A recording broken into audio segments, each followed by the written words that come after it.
안녕하세요, 라뮤나입니다. 오늘은 바로 금리에 대해서 1편과 2편으로 나눠서 한번 이야기를 해보고자 합니다. 그리고 지금은 1편이니 1편 시청 후 영상 내용이 좋으면 2편 내용도 좋으니 둘 다 시청해 주시면 감사하겠습니다.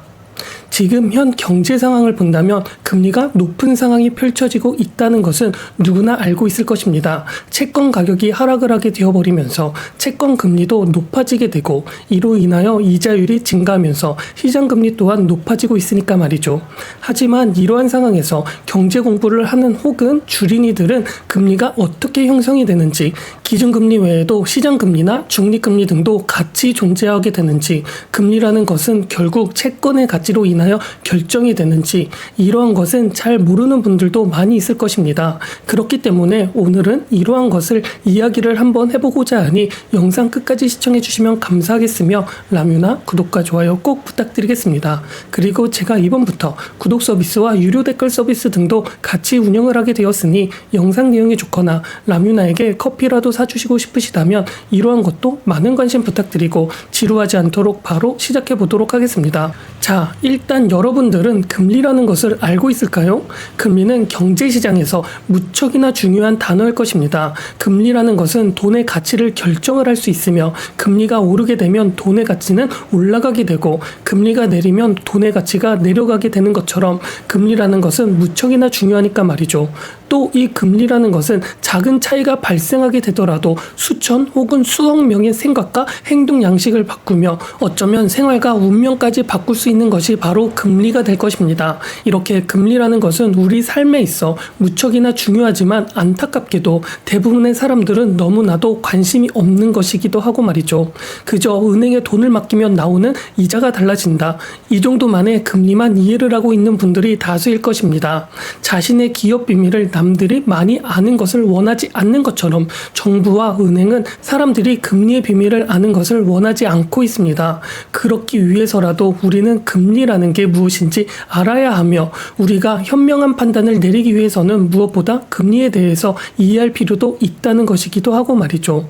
즉, 금리는 돈의 가치를 올리기도 내리기도 할 수 있으며, 돈의 가치를 내린다면 결국 낮아진 돈의 가치로 인하여 인간의 가치까지 내리게 만들 수도 있다는 것을 꼭 명심했으면 좋겠습니다.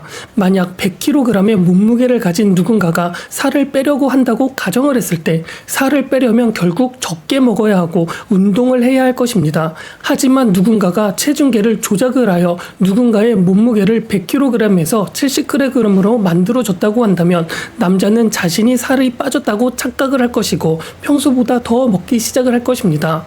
그리고 자신의 비대한 몸을 보면서 현실을 마주해야 하는 순간이 왔을 때 남자는 몸무게가 줄어든 거 아니야? 라고 절망도 할 수 있는 것이기도 하고 말이죠. 이게 바로 금리 인하라는 생각을 하면 좋을 듯 싶습니다. 사람들의 생산력과 노동이지 수요와 공급은 변하는 것이 없는데 갑작스럽게 시장 금리가 내려가게 되면 어떤 상황이 일어나게 되어버릴까요? 어쩌면 우리는 이미 코로나라는 시기를 거쳤기 때문에 급격한 금리 인하가 어떤 상황을 만들었는지 경험적으로 알고 있을 것입니다. 누군가 사업을 한다고 했을 때 4%의 이자로 100억을 대출을 받았다고 한다면 적어도 1년에는 5% 이상의 수익을 올려야 이득을 보면서 시장에 살아남을 수 있을 것입니다.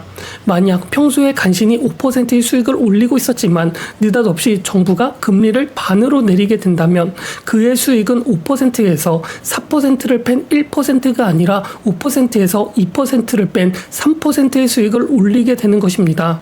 그렇다면 여기서 제가 말하고 싶은 것은 과연 무엇일까요? 100억을 4%의 이자로 돈을 빌려 사업을 한 사람은 어떤 생산적인 개선을 하지 않고 노력도 하지 않았지만 단지 금리가 반으로 내려갔다는 이유만으로 연이익이 1억에서 3억으로 늘어나게 된 것이며, 사업은 별로 생산적이지 않은 사업이었지만 금리 인하 덕분에 생산적인 사업으로 보이게 되는 것입니다. 또 누군가가 건물을 사서 임대업을 한다고 가정을 했을 때 100억을 집을 4%의 이자로 대출을 받았다면 적어도 1년에 5% 이상의 임대 수익을 올려야 시장에서 살아남을 수 있을 것입니다. 마찬가지로 절반 가격인 2%로 금리 인하를 하게 됐다고 가정한다면 1억의 이익이 3억으로 증가하게 된 것이고, 이것은 임대업자의 건물은 더 많은 수익을 벌어들이게 되어버려 재평가를 받게 되고 갑자기 건물의 가치는 오르게 되어버리는 것이죠.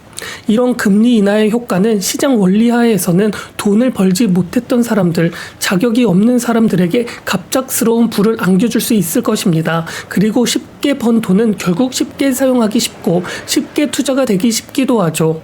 갑자기 수고 없이 소득이 늘었기 때문이며, 그 소득은 결국 사치품을 사용을 할 수도 있으며 혹은 사업과 부동산에 재투자가 될 수도 있을 것입니다. 코로나 시기를 보면 알 수 있듯이 말이죠. 코로나 시기에 왜 사람들이 명품샵에 줄을 섰는지, 갑자기 안 치던 골프 열풍이 불었는지, 그리고 슈퍼카들의 판매량이 압도적으로 늘었는지 생각을 하게 된다면 금리 인하가 사람들의 행동에 미치는 영향을 짐작을 할 수 있을 것입니다. 또 금리 인하는 이런 것뿐만이 아니라 사업이 늘어나게 되고 일자리가 창출이 되기는 하지만 오랜 고민과 수고가 들어간 사업 아이템이 아니기 때문에 품질이 떨어지는 일자리를 양산을 할 수 있으며 시장을 교란시킬 수 있게 되어버리기도 하죠. 사람들은 갑자기 시장에서 노동에 대한 수요가 늘어났으므로 붕 뜬 기분이 생겨버리게 되고 현재 직장을 언제든지 그만둘 수 있으며 어디서든 일할 수 있는 자신감이 생기게 될 것입니다. 또 주식과 부동산으로 수입이 생기며 근거 없는 자신감을 가속화시키기도 하죠. 결과적으로 더 오래 참고 미래에 대한 대비를 하는 게 아니라 즉흥적이고 소비 지향적인 방향으로 사람들이 변하게 될 것입니다. 사치품을 많이 사고 평소라면 하지 않았을 소비도 증가하게 되어버리는 것입니다. 또 이뿐만이 아니라 주식이나 부동산 붐이 일어나게 되어 원래 가치보다 고평가가 된 자산에 대한 투자는 늘어나게 되어버리기도 하죠. 또 그러한 사람들의 성향은 자신들의 선택이라고 착각을 하지만 바로 쉬운 돈, 가짜 돈이 만들어낸 필연적인 결과이며 사업과 부동산에 돈이 흘러가게 되어버리면서 일시적으로 경기가 활기가 돌기는 하겠지만 앞서 말했던 것처럼 시장 원리에 입각한 효율적인 투자를 하는 것이 아니라 거짓된 가짜 수요에 맞춰 잘못된 투자가 일어나게 될 뿐입니다. 100kg의 남자가 자기가 날씬해졌다고 착각을 하여 폭식을 하는 것처럼 갑자기 오르게 되는 부동산과 사업 수요는 건설사들이 건설을 과잉 생산하게 만들며 사업가들이 공장 설비를 과잉 생산하게 만들 뿐입니다. 이렇게 만들어진 과잉 생산들과 과잉 소비는 경기 전체에 활기가 도는 것처럼 보일 수는 있지만 결국 저금리로 인하여 물가가 오르고 다시 중앙은행이 물가를 낮추기 위해 금리를 올리는 순간 마치 마약을 맞던 사람이 현실로 돌아오는 것처럼 재앙적인 불경기를 만들어버리게 될 뿐입니다. 그냥 두었으면 보이지 않는 손에 의하여 알아서 자리를 잡게 될 시장의 원리가 중앙은행이라는 심판의 개입으로 왜곡이 되어버리는 것입니다. 물론 정부나 중앙은행에서도 이렇게 개입하는 데에는 이유가 있을 것입니다. 원래대로라면 시장에서 자연스럽게 사라졌어야 할 기업들, 은행들, 사업들이 금리 인하 덕에 좀비처럼 살아남으며 이러한 것들 역시 국민이기 때문에 경기를 살려야 한다는 좋은 단어가 붙어지게 되고 여기에 지원을 한다고 하면 누구도 불만을 갖지 않으니까 말입니다. 그렇게 정부나 중앙은행의 개입으로 개인들은 당장 경기가 살아나어 좋게 되고 기업은 상품에 잘 팔려서 좋으며 건설사는 더 건설을 많이 하게 되어 좋고 정치권은 표를 받을 수 있게 되어 좋아 서로 좋은 구조가 정부는 은행의 개입으로 인하여 형성이 될 것입니다. 하지만 또 이러한 상황에서 현명하지 못한 개인이 다수를 이루게 되어버린다면 결국 어떤 누구도 이런 것들에 반대하지 않게 되고 쉬운 길을 선택하게 되는 것뿐이죠. 잘못된 수요로 만들어진 지방의 아파트들, 오피스텔, 지식산업센터 같은 것은 점점 더 증가할 뿐이며 만약 금리 인상을 해야 하는 시기가 오게 된다면 마지막에 자산의 상승을 할 것이라고 착각을 하면서 구매를 하게 된 사람들은 사회가 저지른 빚잔치의 비용을 감당하게 될 뿐입니다. 이러한 것은 사회의 본질을 투영하여 우리는 복잡한 사회 시스템을 만들고 죄의식을 없애고 자신들의 짐을 누군가에게 전가하는 게 익숙해질 뿐입니다. 우리가 자주 시청을 하고 있는 유튜브의 경우도 유튜브는 적은 돈을 지불하면 광고 없이 영상을 시청할 수 있지만 돈을 지불하지 않으면 광고를 시청하게 될 것입니다. 광고를 시청한 사람들 중에 자제력이 약한 일부가 기업의 상품을 사게 되고 기업은 유튜브에 광고비를 지급함으로써 유튜브의 유지 비용을 충당하게 되는 것이고 결국 사람들이 공평하게 서비스 비용을 지불하지 않는 대신 자제력이 약한 눈에 보이지 않는 누군가가 모든 비용을 지불하게 되어 이러한 구조를 만들어버리는 것입니다. 이렇게 모든 사회는 이런 비용 전가를 통하여 알게 모르게 이득을 보는 사람도 존재하고 이득을 보지 못하고 착취당하는 구조를 만드는 사람도 존재하게 되어 있습니다. 선진국들은 국제 무역과 달러 시스템을 통하여 본인들이 감당해야 할 수고를 후진국에게 전가할 수 있게 되어버렸고, 국민연금은 현재의 분담금을 줄이고 미래 세대에게 부과함으로써 미래 세대에 필연적으로 고통을 전가하게 되어버렸습니다. 과거에 권위적이고 폭력적이었던 선생님들은 자신들의 부담과 죄의식을 현재 세대에 넘기고 그들의 양팔을 묶고 이제는 학생들에게 얻어맞고 방치하게 되어버리기도 하고 말이죠.